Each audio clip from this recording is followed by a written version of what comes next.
కుర్రపులి junior NTR, Janhvi Kapoor hero హీరోయిన్లుగా నటిస్తున్న cinema దేవర. ఈ దేవర సినిమా రిలీజ్ డేట్ సెప్టెంబర్ 27వ తేదీకి మారింది.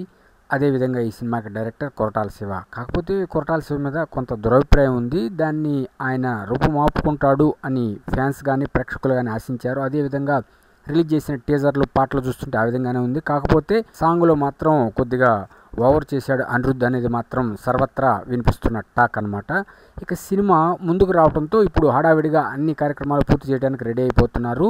పోస్ట్ ప్రొడక్షన్ కానీ ఇక రకరకాల ప్రమోషన్లు అన్నీ ఆరంభం అయిపోతాయి. ఈ సమయంలో ఈ సినిమాపై ఒక అద్భుతమైన టాక్ అయితే బయటకు వచ్చింది. ఏమిటి అంటే మరి ఇది ఎక్కడ అఫీషియల్ అనౌన్స్మెంట్స్ అయితే రావట్లేదు. మీరు గమనిస్తే ఇక్కడ ఒక విషయం ఏమిటి అంటే ఈ సినిమా మొత్తం టోటల్ రైట్స్ అన్నీ కలిపి, అంటే అటు theatrical rights, non theatrical rights, ఓటీటీలో ఏవో ఉంటాయి కదా, ఆ ప్లాట్ఫామ్స్ అన్నీ కలిపి మొత్తం మీద ఈ సినిమా అవుట్ రేట్గా 500 కోట్లకు పైగా అమ్మారు అనే వార్త మాత్రం తెలుస్తూ ఉంది. ఇది నిజమా కాదా అంటే ఎక్కడ అఫీషియల్ అనౌన్స్మెంట్ లేదు, రూమర్స్ మాత్రమే. కానీ ఒక్కటి గుర్తుపెట్టుకోవాలి, అగ్ర హీరోల సినిమాలని దాటి బిజినెస్ చేసిందన్నది మాత్రం కన్ఫామ్.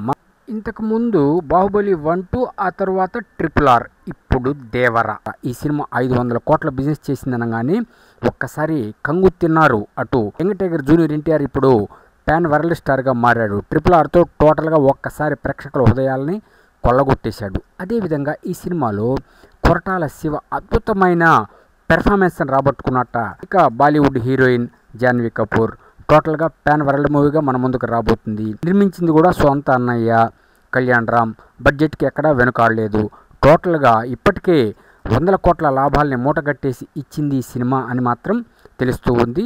చూద్దాం ఎటువంటి అప్డేట్స్ బయటకు వస్తాయో. త్వరలోనే ఈ సినిమా డైలాగ్ ప్రోమోలు కూడా వస్తాయి, సాంగ్ ప్రోమోలు కూడా వస్తాయి అని వార్తలు అయితే తెలుస్తూ ఉన్నాయి. వేచి చూడటమే. కానీ ఒక్క విషయం గుర్తుపెట్టుకోండి, కుర్రపులి జూనియర్ ఎన్టీఆర్ దేవర మాత్రం దెబ్బడి చేస్తుంది. గుర్తుపెట్టుకోండి.